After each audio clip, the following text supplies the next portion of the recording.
শুভ সকাল বন্ধুরা। এটা হচ্ছে জন্মাষ্টমীর দিনের ফটো। এবছর আর সেরকমভাবে আয়োজন করা হয়ে ওঠেনি। অ্যাকচুয়ালি প্রত্যেকবার পুজোর আগে আমরা ঠাকুরকে বলি তোমরা প্রত্যেকবার তোমাদের নিজেদের ইচ্ছে মতন ঠাকুর পুজোর আয়োজন করে নিও।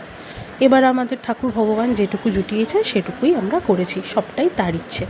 তো যাই হোক, আমি যেহেতু 15ই আগস্ট কোনো ফটোশ্যুট করতে পারিনি বা কোনো ডান্স ভিডিও শ্যুট করতে পারিনি, ভীষণ শরীর খারাপ থাকা সত্ত্বেও কোনো মতে উঠে মায়ের এই নতুন শাড়িটা ভেঙে একটা লুক ক্রিয়েট করেছিলাম জন্মাষ্টমীর দিন বিকেলবেলা।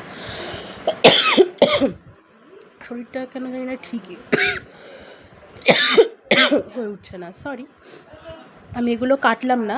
যাই হোক, এই যে রেডি হচ্ছে আমাদের গোপু সোনা। আমরা আমাদের সাধ্য মতো যতটা পেরেছি চেষ্টা করছি গোপু সোনাকে সাজিয়ে তোলার।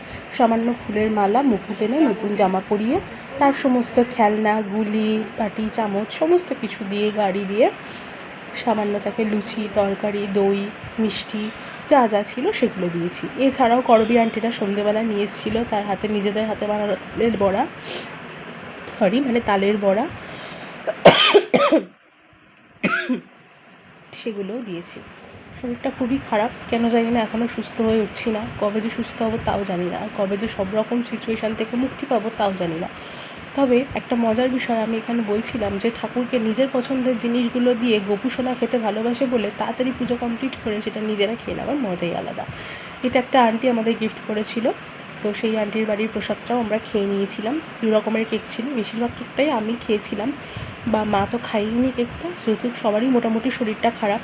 তো আমি যেহেতু অন্য কোনো খাবার সেই আগের দিন খাইনি, তো সেই কারণে কেকটাই বেশি করে খেয়ে নিচ্ছিলাম। তাই সবাই ভালো থেকো, সুস্থ থেকো, আর প্রে করো যেন আমিও খুব তাড়াতাড়ি সুস্থ হয়ে উঠি।